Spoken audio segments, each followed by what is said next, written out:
Hi guys, I'm Priyanka And I'm Kenisha. and this is Skin and Tonic.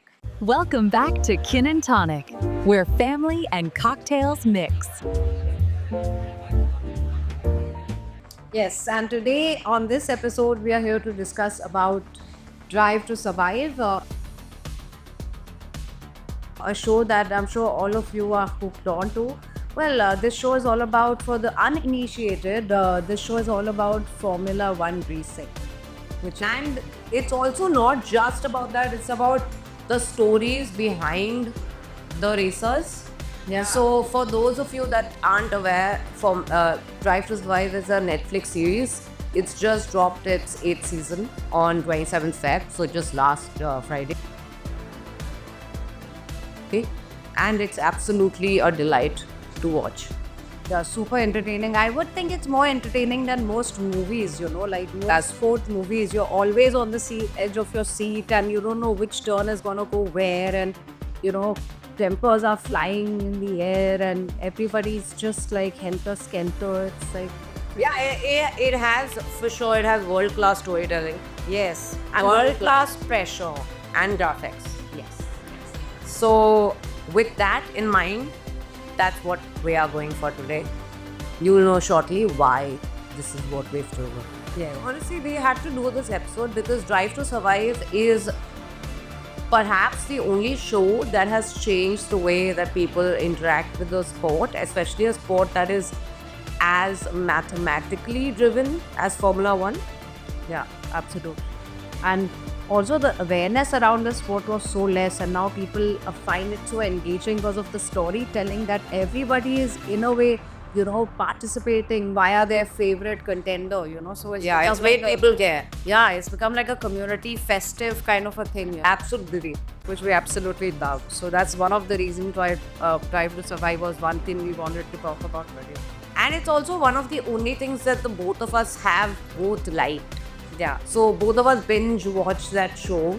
Yeah. And we got really engaged into the storylines about the teams, the drivers, the rivalries. Yeah, Fanatics, the principals, the team principals, engineers. I don't know. I know more about race car driving than I need to do. But the best part is that you don't even have to understand race car or tire strategy. This show is so engaging and so exciting that just as a newbie, you can just, for the drama of it, for the, sometimes unintentional comedy of it, sometimes Yeah, Daniel Ricciardo. you can just get sucked in and you would never want to leave. So it has very little to do with the technicalities. Of course, those are most important for enthusiasts, but as a layman, if you just start watching the show for the dramatics of it, for the fun of it, the unpredictability of it, you will stay hooked. And I generally feel like the emotional collapse of Charles Leclerc in a beautiful paddock setting. I mean, that's the best place to have emotional collapse is, I hate to say this, but in a way, I love his loyalty to the Tifosi. So it's not bad to watch how much he loves that. And I don't quite frankly mind the paddock setting, so I'm also not complaining there. Yeah, all those yachts in Monaco. It's because Drive to Survive, in my opinion, in my very, very humble opinion, is one of the best things that happened to Netflix. It's one of the best things that happened to the sport. Agreed. It's also a source of huge emotional stability for me. Emotional stability. Yeah. That's not how I saw her all through the last season of F1.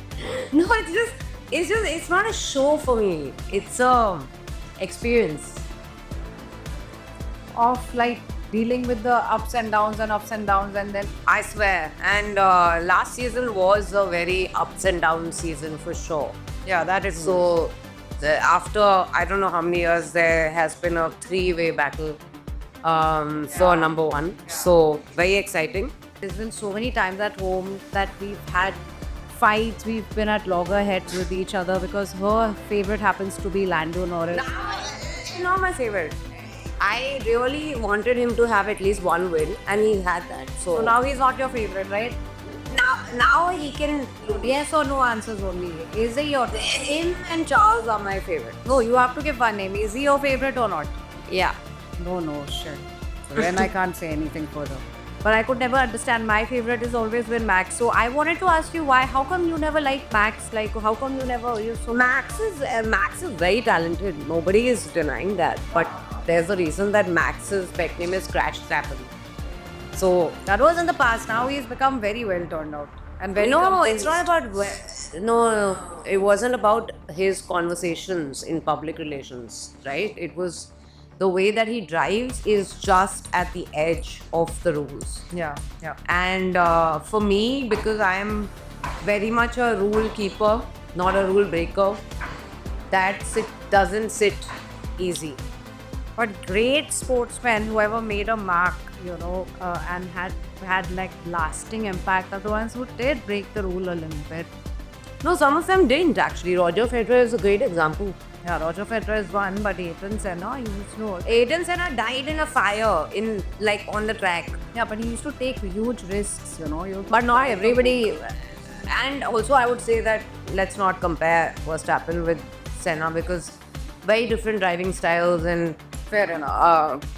yeah. So F1 phenomenon. What do they know about Drive to Survive? What do we tell them about Drive to Survive in a nutshell? What is it all about? I think Drive to Survive is in itself a saga. Yeah, I had to put it that way. It's the most watchable, most relatable. Yeah. One of those shows that has really inspired me in a lot of ways. Yeah. A lot of times the way that the players react and the players that are much younger than me.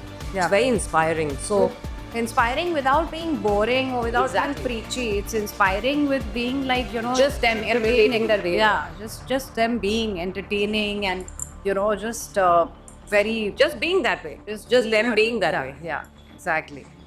So that's Drive to Survive for you, a show like none other. You will get everything from drama to strategy to action to comedy, unintentional comedy to rivalries to everything. It's an incredible show.